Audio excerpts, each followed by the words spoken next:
क्या आप किसी को जानते हैं जिसके लाइफ में स्ट्रेस बिल्कुल नहीं है? मैं तो नहीं जानता।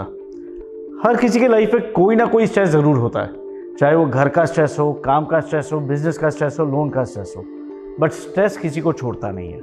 बट क्या आपने कभी सोचा है कि स्ट्रेस का फर्टिलिटी पे क्या इम्पैक्ट हो सकता है? दुनिया में इतने कपल्स हैं जो प्रेगनेंसी के लिए ट्राई कर रहे हैं और जिनको सक्सेस नहीं मिल रहा है। क्या स्ट्रेस का इस पर डायरेक्ट इम्पैक्ट होता है? Answer is yes. मैं हूँ doctor Mohit Saraogi and I am the director of iris IVF centre Saraogi hospital. And आज के वीडियो में हम क्विकली डिस्कस करने वाले हैं कि स्ट्रेस का फर्टिलिटी पे क्या इम्पैक्ट हो सकता है। तो सबसे पहले स्ट्रेस एक कंडीशन है जिसमें पूरे बॉडी में हार्मोनल डिरेंजमेंट होता है। स्ट्रेस में एक हार्मोन है जो हमारे एड्रिनल ग्लैंड्स बनाते हैं, इसको बोलते हैं कॉर्टिसोल, स्टेरॉइड्स। इसकी मात्रा कई गुना ज़्यादा बढ़ जाती है। ये स्ट्रेस हार्मोन हमें फ्लाइट और फ्राइट रिएक्शन में डील करने में हेल्प करता है, बट ये इनडायरेक्टली हमारे ओव्यूलेशन पे इम्पैक्ट कर सकता है।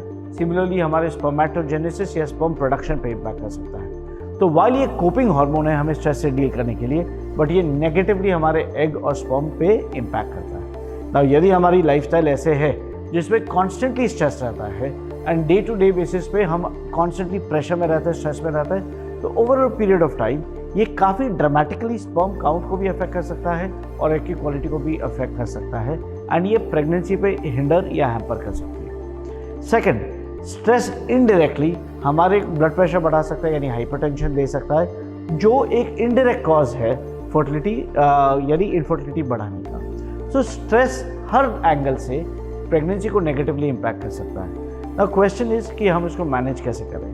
तो answer is mind management first. Stress is something जो हम वॉलंटरली अपने ऊपर लेते हैं। हम इसको अगर डील करना सीख लें या अवॉइड करना सीख लें तो हमारी quality of life and life की लेंथ दोनों ही इम्प्रूव होगी, फर्टिलिटी में भी इम्प्रूवमेंट आएगा। Yoga, meditation, walking, eating healthy, sleeping well, ये बेसिक मेजर्स है जिससे हम हमारे स्ट्रेस लेवल्स को कम ला सकते हैं। एंड यदि हमारे लाइफ में कोई भी स्ट्रेसफुल एपिसोड या इवेंट है तो हमें याद रखना है कि this is transient, this too probably will pass, और इसको डील करना या कोप करना हमें आना चाहिए। यदि हम ये सिंपल हैबिट्स अडेप्ट करें या अडॉप्ट करें तो इससे हमारे स्ट्रेस लेवल्स भी कम होंगे एंड नेचुरल फर्टिलिटी के चांसेस भी कई गुना ज़्यादा बढ़ेंगे। So what ever the stress is, जहाँ तक हो सकता है इसको अवॉइड करिए। आई होप ये वीडियो आपको यूजफुल लगा हो। इफ़ सो हमारे चैनल को ज़रूर सब्सक्राइब करिए। Thank you and have a good day.